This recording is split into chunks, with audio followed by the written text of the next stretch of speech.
لە بەغداوە پۆڵا معروف ئەندامی ئەنجومەنی نوێنەرانی عێراق لەگەڵمانە. سڵاوت لەبێ کاک پۆڵا، سەرەتا باسیەوەمان بوو بکە کە بۆچی پەسەندکردنی هەژماری کۆتایی بووجە لە دوای زیاتر لە یەک دەیە تازە بە تازە خراوەتە بەرنامەی کاری پەرلەمانەوە.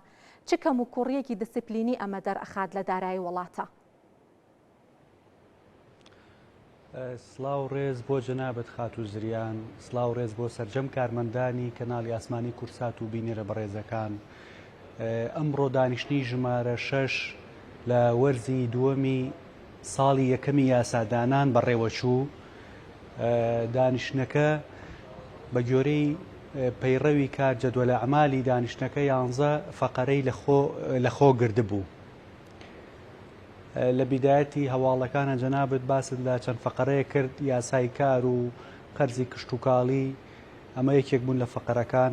فەقەرەکانی دواتر تایبەت بوو بە خوێندنەوەی یەکەم بۆ پرۆژە یاسای حسابی کۆتایی، حسابی ختامی ساڵانی 2012 13 14 15 کە بەداخەوە لە وڵاتانی پێشکەوتوو، ئەتوانم بڵێم لە وڵاتانی کەندا و وڵاتانی دراوسەیش ئەم حاڵەتە کەم بەرچاو ئەکەوێ. بۆ نمونە 5 مانگێک بەر لەوە حسابی ختامی پێشکەشی پەرلەمان دوایەوەی کە پێشکەش بە دیوانی چاودێری دارایی ئەکرێت، پێشکەش بە پەرلەمانەکرێت تاوەکو قسەی کۆتایی لەسەر ئەو خەرجی و داهاتە ڕاستەقینانە بکرێ کە لە ساڵی داراییە ئەنجام درراوە.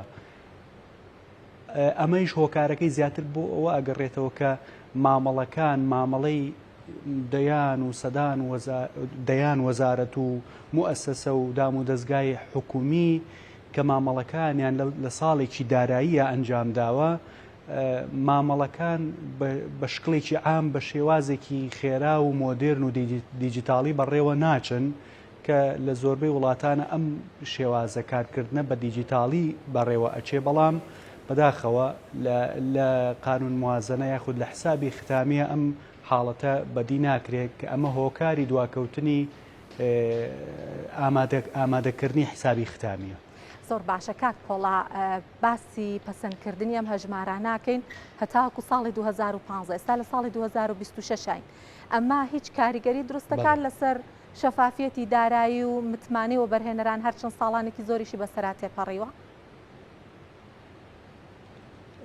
بۆ نمونە لە ساڵی ئەوەی کە ئێستا ئەمڕۆ ئاماژەی پێکرا خوێندنەوەی بۆ کرا، دەورەی خولی دووی ئەنجومەنی نوێنەرانە، خولی دووی ئەنجومەنی نوێنەران و خولی سێ.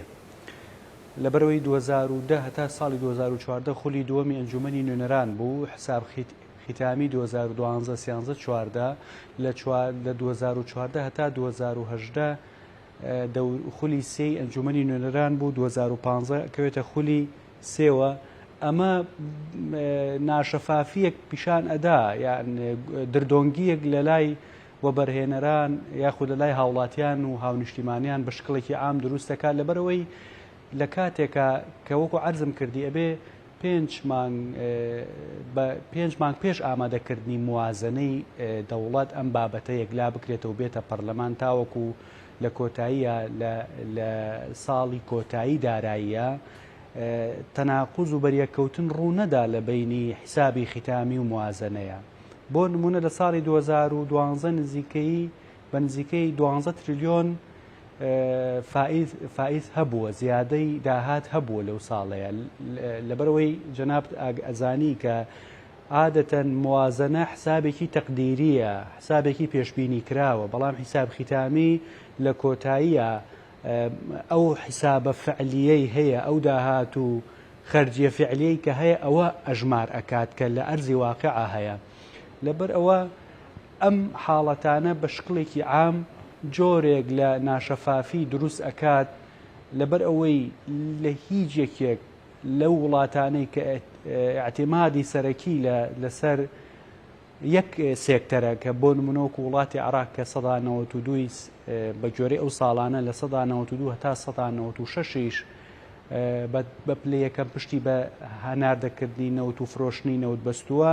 ئەمە جۆرێک لە جۆرەکان ناڕوونی دروست دەکات و گرفت لە بۆ مؤسسەیەکی ڕقابی وەکو پەرلەمان دروستەکە کە حساب ختامیەک 10 ساڵ پێش ئێستا ئەبوو ئەنجام بدرایە، بەڵام وا 10 ساڵ یاخود 12 ساڵ بەسەریا تێپەڕێ 14 ساڵ بەسەریا تێپەڕێ اینجا دێتە پەرلەمان.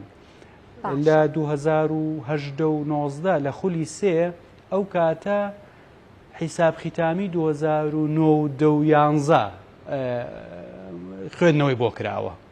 باشە کاک پۆڵا، ئەوەندەی کە ئێوە ئاگادار بن لەم هەژمارانەیە خەرجی بێبنەما بەدی کراوە هەروەی کە خۆمان پێڵین گەندەڵی؟ بە شکلێکی ئەم خەرجیەکان هاتووەتە بەردەسی پەرلەمان. لە هەفتەی پێشوو سەرجەم پەرلەمانتاران داوای ڕوونکردنەوەی زیاتریان لە دیوانی چاودێری دارایی کرد، داوای تەوزیحاتی زیاتریان کرد لەبەرەوەی زۆر لە بابەتەکان ناڕوون بوو. ئەوەی کە ئێستا زیاتر بەرچاوەکەوێ حسابی ئیستثماری و حسابی جاریە کە وەکو خەرجی ئیستثماری و خەرجی جاریە ئاماژەی پێکراوە، بابەتی پێدانی موچە بە موچە خۆران و بابەتی ئیدارەدانی دام و دەستگا حکومەکان و پاشان بەهێزکردنی ژێرخانی ئابووری لە دروستکردنی پرد و بینا و ڕێگەوبان کە لە حسابی ئیستثماریە بە شکلێکی عام ئەمە ئاماژەی پێکراوە. بۆیە هەموو ئەندامانی ئەنجومەنی نوێنەران بە شکلێکی عام کۆکن لەسەرەوەی کە پێویستی بە ڕوونکردنە و تەوزیحاتی زیاتر هەیە لەسەر ئەم حساب ختامیانەی کە 12-13-14 ساڵ بەسەر تەمەنیا تێپەڕیوە. کاک پۆڵا، پەسەندکردنی ئەم هەژمارانە تەنها ڕێکارێکی یاسایی و فۆرماڵیتەیە یان ئەتوانێت گەندەڵیەکانی پێش و ئاشکرا بکات و دوای ئاشکرابوونیان ئەکرێت کە بە دوواداچوونیان بۆ بکرێتەوە ئەو گەندەڵیانەیان نا؟ بە دوو خاڵەکرێک پاڵپشتێکی بەهێزی هێز و لایەنە سیاسیەکان هەبێ بۆ بە دوواداچوون و وەرگرتنی زانیاری دروست لەسەر ئەم بابەتە. هێز و لایەنە سیاسەکان بە شکڵێکی عام کۆک بن لەسەر ئەم بابەتە. دوو نیەتێکی بەهێز هەبێ بۆ ڕووماڵکردن و پیشاندانی هەموو ئەم بابەتانە، ئەم حیساب ختامیانەی کە ئەو خاڵانەی کە لە حیساب ختامیەکانی 2012 تا 2015 هەبووە. وەکو ئێوە بزانن ئەوەندەی کە بینی بێتان هەیە ئەو ئیرادەیە و ئەو بڕیارە کە بە دوواداچوون بکرێت و وەکو خۆتان وتان ئاشکرا بکرێت ئەم گەندەڵیانە ئەگەر بەدی کرا؟ بەڵێ بەڵێ بەڵێ ئەو ئیرادەیە بەدی ئەەکەین. وەکو عەرزم کردی ئەو ئیرادەیە پێویستی بە هێز و نفوزێکی هەم ناوخۆیی هەم ئیقلیمی هەم نێودەوڵەتیشە.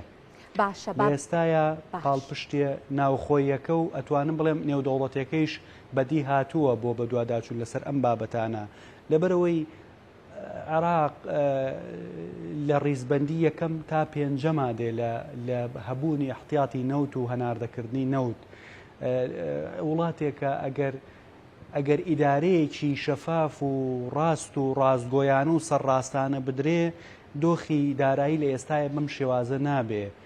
حیسابات لەسەر هەموو ئەو مەبالغە زۆرانە ئەکرێ کە لە ساڵانی ڕابردووان نێردراون، بەڵام لە ئێستایە ئەگەر ئەم گرفتەی کە ئەیبینین ئەم کێشە و گرفتە هەنووکەیانەی کە ئێستا ئەیبینین لە بابەتە جەنگیەکان و داخستنی گەروەکان، ئەمە ئەگەر بەرنامە و پلانێکی پێشوەختە هەبوایە بە نمونە لە کابینەکانی پێشوە لە ئێستادا حەلی بەدیل ئەدۆزرایەوە بۆ چارەسەرکردنی ئەم گرفتانە. زۆر لە وڵاتان سوودیان لە داهاتی نەوت وەرگردۆ بۆ بەهێزکردنی سێکتەرەکانی تر، سێکتەری زراعە، سناعە، گەشتیاری. ئەمانە هۆکاری سەرەکین پایی سەرەکی اقتصادی وڵاتن. لە حاڵەتی هەر تەنگەژەیەکی ئابووریە دەوڵەت ئەیتوانی سوودیان لێ وەربگرێت.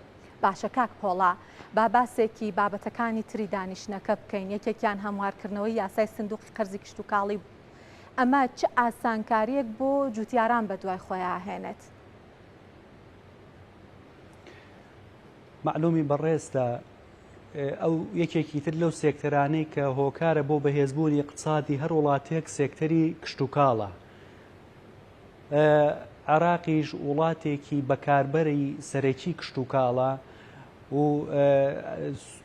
ئەشتوانێ بە شکڵێکی ئام سوود لە سێکتەری کشتتوکاڵ وەربگرێ. ئەم خاڵەیش کار ئاسانی بۆ سەرجەم جوتیاران دروست ئەکاتاوەکو سوودمەند بن لەم پرۆژە یاسایە کە ئەمڕۆ خوێندنەوەی یەکەمی بۆ کرا بابەتی ئەتوانم بڵێم وڵات هەیە خاتون بە شکڵێکی عام سوود لە هەناردەکردنی چای وەرەگرێ گەڵای چای لە هەناردەکردنی گەڵای چای اقتصادی وڵاتەکەی بەهێز و متەکامل کردووە.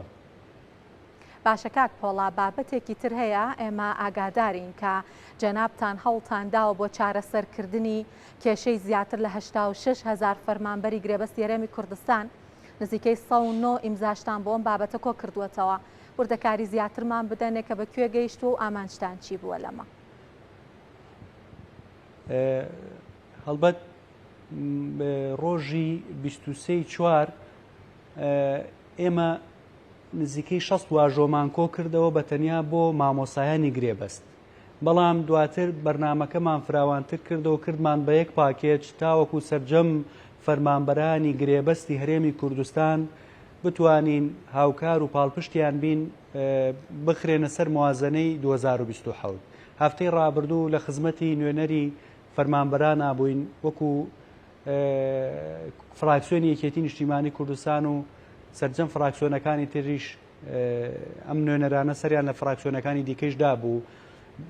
بەڵێنمان پێدا بوون کە پاڵپشتیان ئەبین. ئەو کاتێک کە ئەوان هاتن ئێمە نزیکەی 50 واژۆمان بۆ کۆ کردبوونەوە بۆ ئەوەی کە سەرجەم مامۆسایان و فەرمانبەرانی گرێبەست بە شکڵێکی عام فەرمانبەرانی گرێبەست هی هەموو کەرتەکان بخرێنە موازنەوە.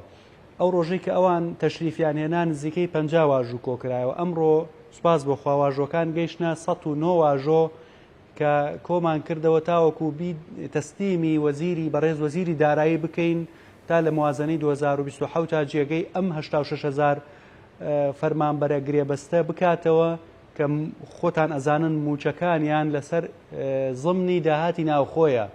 زۆر جار 45-50-55 شەو موچەکانیان دواکەوێ بتوانین کار ئاسانیەک بکەین هۆکارێک بین بۆ چارەسەرکردنی ئەم گرفتە و دڵخۆشکردنی خەڵک و خاک و میلەتی خۆمان.